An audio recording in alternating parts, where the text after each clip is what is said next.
This project starts with a very rough outline sketch that gives you some idea of the basic shape of the rabbit. The first step of the process is to carve this shape. We can do this by focusing on some of the most fundamental inward corners of the shape, like this one that defines the back of the neck. Once there is a small dent that can stop the blade, it's easy to make these repeated V-cuts, so just cutting from both sides of the dent towards it. The top of the head is slightly more complicated because there isn't much extra wood over there, which makes cutting from the other side slightly more difficult. What we can do is make these sweeping cuts at first, so even though it's difficult to see here, I'm cutting in a pattern like this. Once there is a clear inside corner like this, it becomes much easier to safely cut from the other direction too.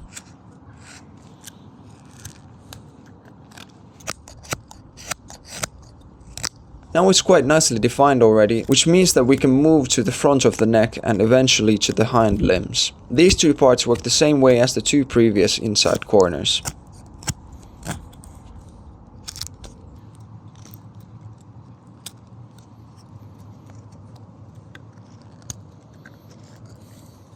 Now as we're getting pretty close to the basic shape that we wanted, it's just a matter of refining the places that don't yet match the rough sketch. In my case, there is this unnecessary outside corner on the back of the rabbit. Now that the basic side profile is pretty good, I need to slim down the head and the neck. A lot of it comes down to just making rough cuts, but we can make our work slightly easier by focusing on cutting away edges that stick out. This might mean using a larger variety of different cuts, like the ones that can be seen here.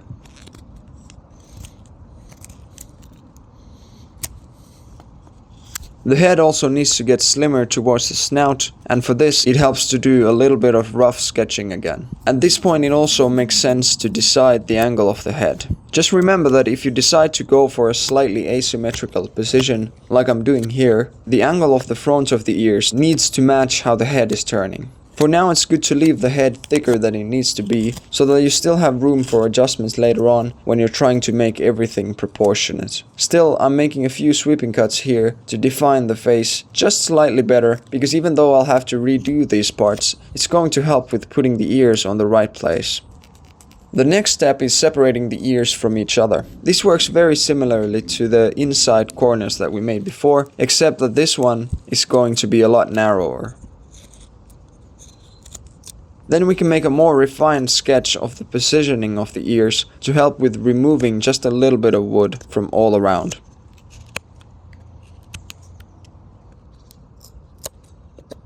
Since I had some time in between, I left this piece of wood soaking in water. If you're working with dry wood, soaking can really help with making it a little softer and easier to carve in the early stages of a project. Here I'm just slimming down the upper body a little bit, because the widest part needs to be the bottom half of the body. While making the body rounder and slimmer, the legs also pretty automatically get slightly more defined, especially on the sides. Now that we have a slightly better idea of what the rest of the body is going to look like, we can safely make the head a little bit smaller to fit the proportions.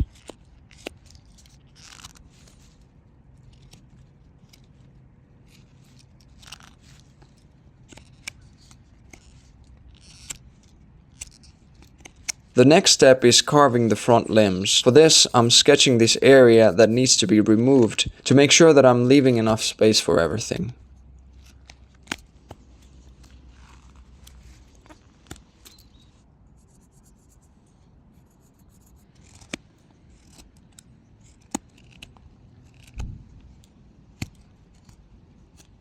Once the front limbs start to appear a little, we can also sketch the hind limbs a little better and use a few sweeping cuts and rough cuts to define their basic shape like this. Then we can separate and round out the paws like this.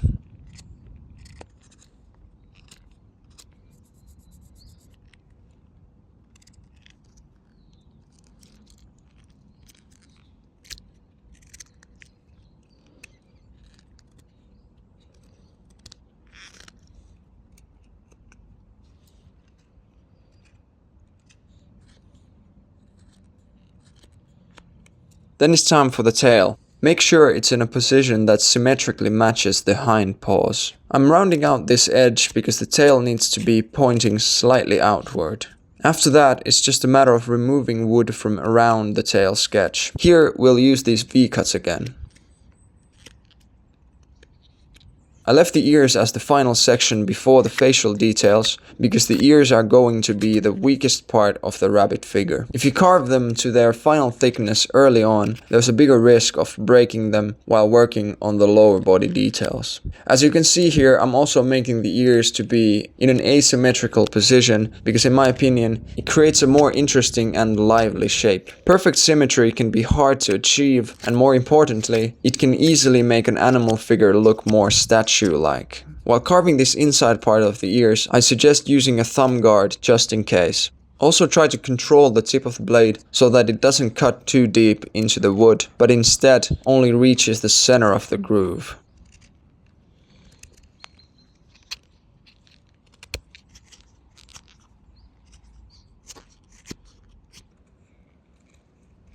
Then it's time for some iteration and refinement. I'm creating a little more roundness on the lower body like this, and then defining the corner between the paws and the rest of the hind legs a little better. I'm making these stop cuts with mostly just the tip of the blade.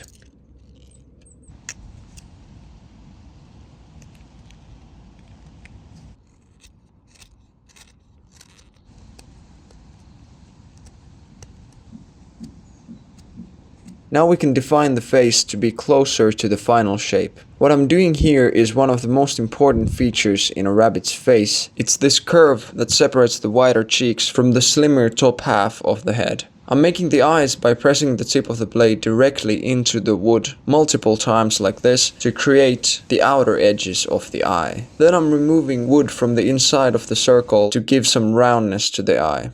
The eye sockets also need a little bit of refining, which can be done with this paring cut with the tip of the blade. The cutting motion comes from just the hand closing and only a few millimeters at a time. Then I'm also refining the outer edges of the eyes, again pressing with the tip of the blade, this time with this almost sideways angle. This tiny triangular shape on the front of the eyes also gives a slightly more realistic look. The nose can be made with stop cuts like this that can then be refined by making the nostrils slightly deeper. Here I'm just giving a little extra definition to the nose by creating this slight, almost triangular curve around the top of the nose. The mouth consists of these very easy cuts, but it can be a little demanding in terms of getting the right proportions. In my case, it was just a matter of slimming down the lower lip and the jaw to make everything fit nicely.